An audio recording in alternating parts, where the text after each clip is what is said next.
Hello' everyone, জিন্তিমণিৰ অন্য এটি ভিডিঅ'লৈ আপোনালোকক স্বাগতম জনাইছোঁ। আজিৰ ভিডিঅ'টোৰ ৰেচিপি হৈছে গাহৰিৰ লগত খৰিচা।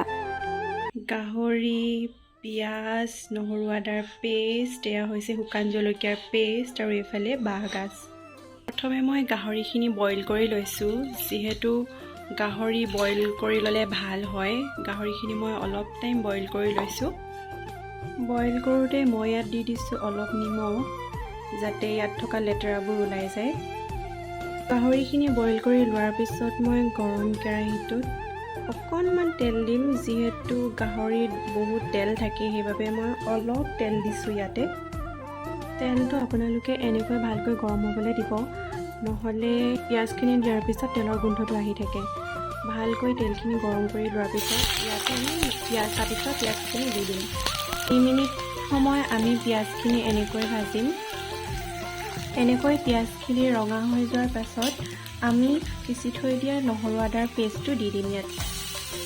নহৰু আদাৰ পেষ্টৰ লগতে মই পিচি থৈ দিয়া জলকীয়াখিনি দি দিম। তাৰ পাছতে মই দিম পৰিমাণ অনুযায়ী হালধি, মই দিম অলপ জিৰা গুড়ি।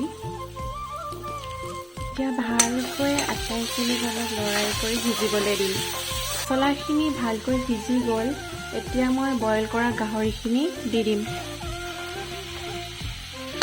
মছলাখিনি যাতে ভালকৈ মিক্স হয় তেনেদৰে আপোনালোকে লৰাব।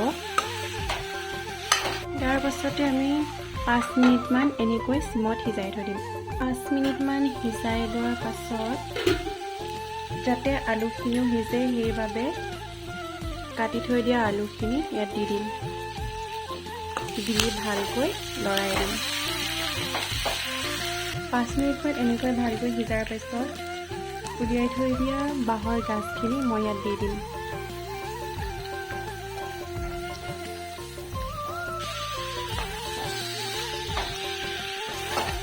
বাঁহৰ গাজখিনি দিয়াৰ পিছত সোৱাদ অনুযায়ী মই ইয়াত নিমখ দি দিছোঁ।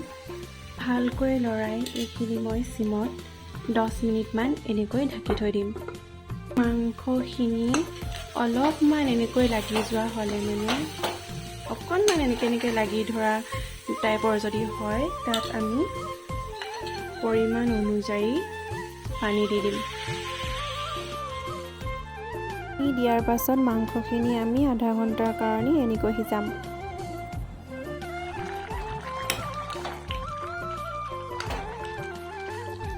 এয়া মাংস হৈ গ'ল। যদি আপোনালোকে মোৰ ভিডিঅ'টো চাই ভাল পালে তেন্তে লাইক কৰিব, কমেণ্ট কৰিব, শ্বেয়াৰ কৰিব আৰু লগতে ছাবস্ক্ৰাইব কৰি দিব।